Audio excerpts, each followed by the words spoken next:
Here's Kenny. He's going to take us through the system. Hi Brian. Hi Kenny. Right, on this side of the system, we'll call this the primary system. We've got a small chiller. In ideal circumstances, 22 kilowatt chiller duty.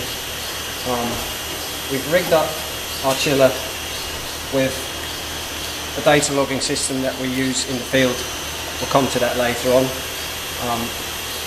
This chiller produces cold water. It's going to be doing about -10 we're aiming for. Unfortunately it won't go lower than that, but we'll have to work around that. You'll change those parameters, yeah? Yeah, okay. Change the parameters on that to make it do that. I've rigged everything up.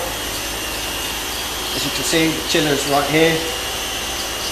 It's going to pump cold water at -10 through our heat exchanger. So we've got cold side on this side for cold water coming in at the bottom, back out at the top. We've installed a bypass just in case we need to regulate any flow on it. On this side we've got 500 litre buffer tank. It's got a 16 kilowatt immersion heater in it, keeping the water 500 litres at about 30 degrees Celsius, so we've got a load for the chiller to work against.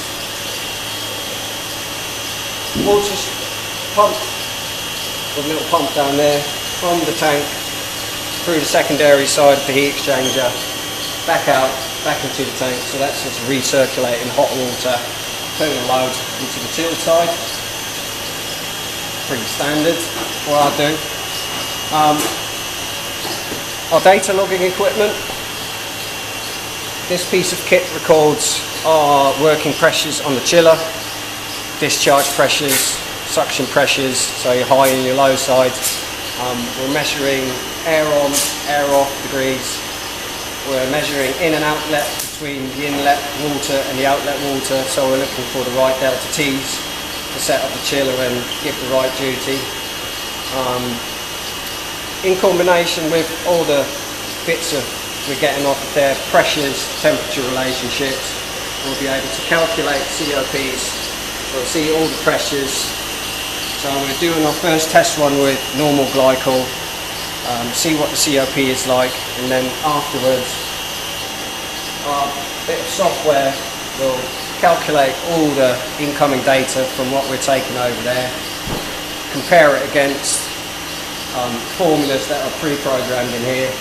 So it will calculate the COP, it will calculate kilowatts of heat absorbed, kilowatts of heat rejected. After we've logged that with our normal glycol, we'll replace the glycol with the new solution and compare the two together so we can see if we get a higher COP compared to the other glycol. We expect the air temperatures to be different, pressures are going to be lower, chiller's going to be absorbing less power to do the same amount of cooling than it would do with the normal glycol. So we're going to do that first test run in about a minute, and we'll make another video to see how it went.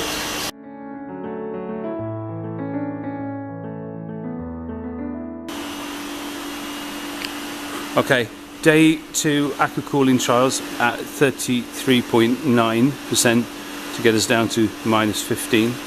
I'm going to just walk around the system and then go back to Kenny, who's going to go through all the parameters for us. Kenny? Hi Brian. Okay. Success so far. We started off this morning setting everything up. We've had our 500 litres spare buffer tank over there at 31.8 degrees Celsius to give us some load to start off with. Our chiller was set up to do -10 if I'm correct. That will give us an evaporator temperature much lower than that. I think if we look back on the data, we actually got up to -18 down in the evaporator. Our outlet water temperature was around about -8.5, but what we're trying to get to is the lower temperatures inside of the evaporator, because that's what we're looking at. Our heat exchanger lasted, it hasn't split.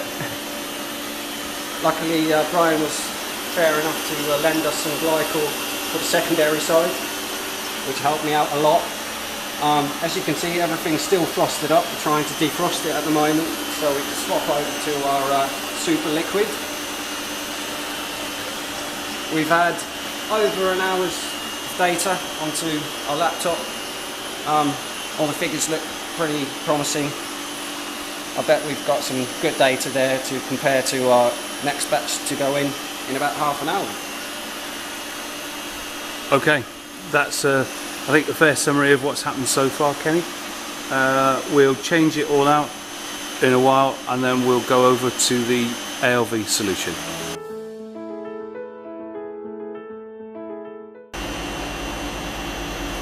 Okay, so this is the end of the ALV trial. Just focusing on this is where we got to, 10.2. Here's Kenny again to explain how it's gone and what he thinks so far. So far, I would say, successful trial. We've got all the data that we need. Chiller's actually reached set point without hitting critical temperatures or pressures, which we couldn't reach with the propylene glycol, because we had to stop with the propylene glycol at a certain point because there was risk of damaging the fridge circuit. We only got down to minus 8.2. We've actually reached set point. The chiller has shut itself down because it's made demand. We had a quick look at the overview of the pressures and the temperatures within the fridge circuit, and they're quite stable, so I wasn't panicking to turn it off like we were last time. Both me and Brian thought that on this trial with the AVL, the temperature was coming down faster than it was with the MPG. Got the same result. Frozen up pipe work, nice and cold. Chiller's just sitting there, quite happy. We've got enough information to compare our first trial run with the second one, and I would say it's a roaring success so far. Right, okay.